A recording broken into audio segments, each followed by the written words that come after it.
I have is I got these covers that actually cover all this, so I'm not really too worried about my wiring, just because in case I need to get to this fuse box, the battery, anything like that, I can get to it pretty easily. So this up here just reuses a clip, and this right here, you just use the same bolt. And I have one on the other side as well. It covers up that side. Okay, so you have to use an Allen wrench and loosen up all 4 of these screws, right there, right there, and right there. And then you open it up.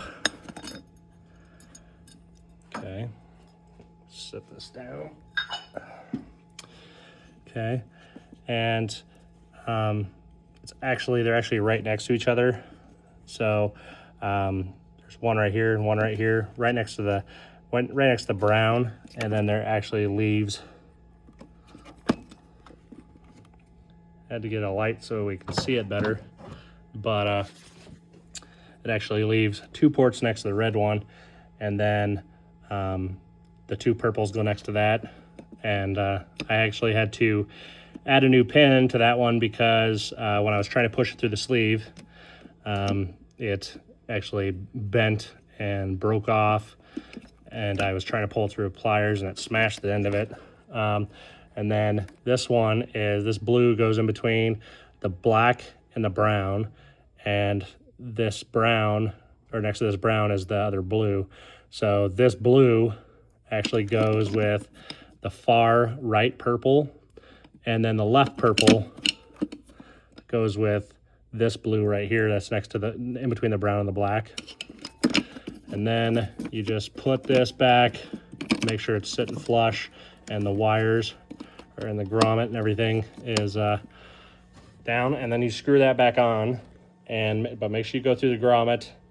And like I said, I used a screwdriver to loosen it up a little bit, but be careful not to bend one of the wires or push the screwdriver through the wires. But it made it a lot easier just loosening it up a little bit.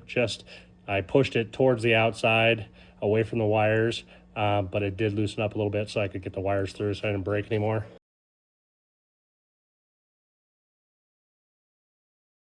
I actually removed this brace. I loosened it up over here, and then I just bent it over out of the way.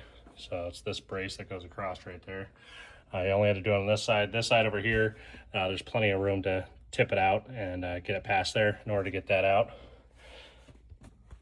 I have the Typhoon intake by K&N, and so what I did is I just took off this pipe that goes from here down to there, and I was able to get to it. It's actually right there. And what I did was, on this side, I used my hand to press the button. Then on this side, I actually took a screwdriver and just pressed down on it a little bit, just to help it pop it off. Everything was a little bit tight. So I was able to pop it off, and then so the wires are actually connected right there. And I just ran it up underneath my air box and up around the side over to my K&N that I have mounted right here. And ran the other one up back behind there, which I need to still hide it better a little bit. And then came over and popped through that drip and ran it down through over here. I actually zip tied it right there down to those wires. That way, when somebody's pulling out the dipstick, they don't accidentally grab the wire or anything like that. And then I ran it over here and around the side. You can obviously run it however you want and probably run it a little bit cleaner. And what I did as well is I took off this right here, disconnected this up over here. It's a lot easier. And this is this hose right here. So I disconnected it here, and that pops off real easy. And then down here,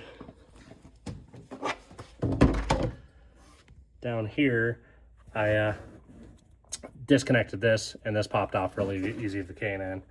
And then pulled this off, and I was able to get to it.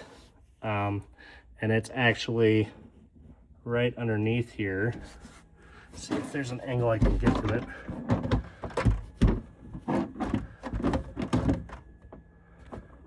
Okay.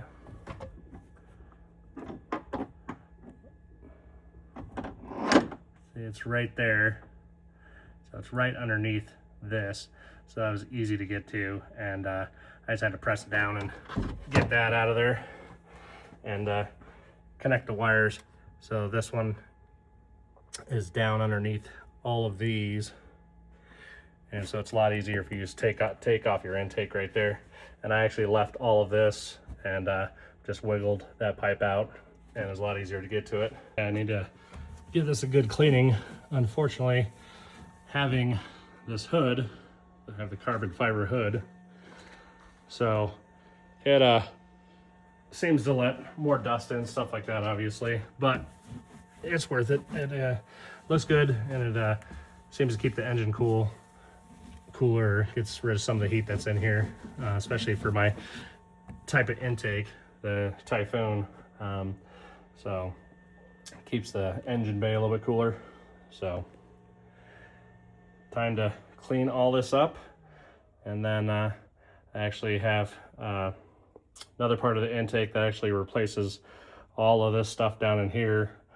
So that'll be on another video.